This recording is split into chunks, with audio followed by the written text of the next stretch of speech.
देश की आर्थिक राजधानी मुंबई में कोरोना की वैक्सीन को लेकर एक बार फिर सियासी घमासान जारी है।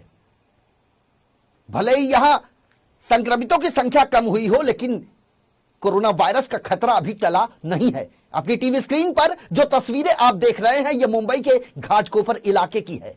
यहां एक पोस्टर लगाए जाने के बाद बवाल मच गया। बताया जाता है कि यह पोस्टर देश के प्रधानमंत्री नरेंद्र मोदी के खिलाफ लगाए गए हैं। कांग्रेस के वरिष्ठ नेता चरणजीत सिंह सप्रा की यदि माने तो यह पोस्टर मुंबई कांग्रेस के कार्यकर्ताओं की ओर से लगाए गए हैं, जिसमें साफ तौर से यह लिखा गया है कि मोदी जी हमारे बच्चों की वैक्सीन विदेश क्यों भेज दिया।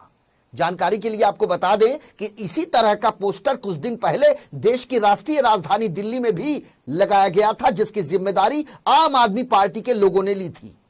और उस दौरान दिल्ली पुलिस ने कानूनी कार्रवाई करते हुए 25 लोगों के खिलाफ मुकदमा दर्ज कर उन्हें गिरफ्तार कर लिया था। और ऐसे में मुंबई के घाटकोपर इलाके में लगाए गए इस पोस्टर को लेकर मुंबई पुलिस किस तरह की कार्रवाई करती है, इस पर भारतीय जनता पार्टी की इस पर नजर है। वहीं कांग्रेस के वरिष्ठ नेता चरणजीत सप्रा ने कहा कि कांग्रेस पार्टी के कार्यकर्ताओं द्वारा घाटकोपर इलाके में लगाया गया यह पोस्टर केंद्र सरकार की वैक्सीनेशन पॉलिसी के खिलाफ जनता में पैदा हुए रोष का प्रमाण है।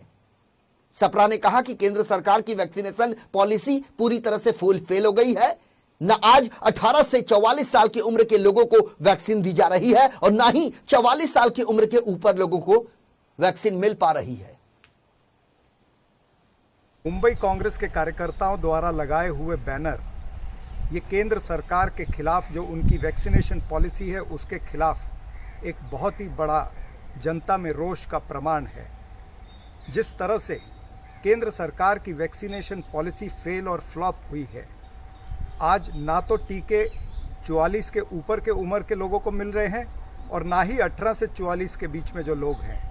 18 से 44 के बीच में जो लोग हैं, जो कोमोर्बिडिटी वाले हैं, वो तो और भी परेशान है। जब समय था तब केंद्र की सरकार वैक्सीनेशन खरीदने के बदले 5 राज्यों के चुनाव और सेंट्रल विस्ता के निर्माण की प्लानिंग कर रही थी। ये केंद्र सरकार, इनकी नीति और नीयत दोनों गलत है। ये मात्र अपनी पब्लिसिटी, इमेज बिल्डिंग, पीआर और टीआरपी को ज़्यादा ध्यान में रखते हैं। नरेंद्र मोदी जी ने वैक्सीनेशन के सर्टिफिकेट पर अपनी फ़ोटो तो छपवाई है, लेकिन डेथ सर्टिफिकेट पर अपनी फ़ोटो नहीं छपवाई। यही फ़ोटो अगर डेथ सर्टिफिकेट पर भी होती तो जो लोग कोरोना के चलते मर रहे हैं, उनके परिवार वाले भी लंबे समय तक याद रखते कि मोदी राज में ये सारी चीज़ें हुई है। मोदी सरकार को 20,000 करोड़ का राजमहल बनाना जरूरी है, लेकिन लाखों लोगों की जान बचाने का राजधर्म नहीं निभा रहे हैं। ये गलत है।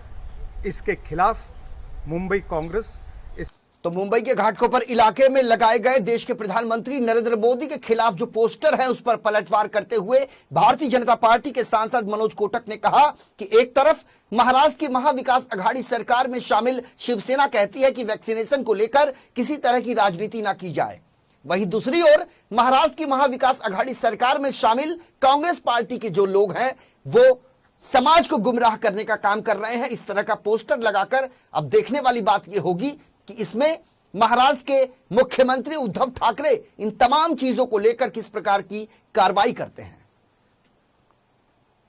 मला वाटते की ज्या पद्धतीचं राजकारण कोरोना काळात होऊ नये असे मुख्यमंत्री वारंवार सांगतात, पण त्यांचा एक घटक पक्ष सरकारमधला कुठल्याही प्रकारची सेवा अद्याप काँग्रेस पार्टीने केलेली आहे असं दिसत नाही। परंतु मोदी द्वेष हा आता त्यांचा देशद्वेष म्हणजे राष्ट्रविरोधी कारवाया पण ते करू लागलेत। अशा पद्धतीचे बॅनर लावून ते समाजाची दिशाभूल करतायत आणि हे बॅनर लावून राजकारण करतायत। मुख्यमंत्री यांच्यावरती कारवाई करतील का असा आमचा प्रश्न आहे। बॅनर संदर्भात घाटकोपर पोलीस स्टेशनमध्ये रितसर आम्ही तक्रार करतोय। ज्यांच्या नावाची बॅनर आहे त्यांनी बॅनर कुठून छापले, कसे लावले याची इन्क्वायरी निश्चित पोलीस करतील आणि त्यांच्यावरती केस घेतील। मला वाटतं की सेवा करणाऱ्यांनी सेवा करावी, भारतीय जनता पार्टीचं ध्येय लोकांची सेवा करावी। ज्यांना बॅनर लावायचे त्यांनी स्वतः खुशाल हा धंदा करावा, पण राजकारण करू नये अशी त्यांच्याकडून अपेक्षा आहे।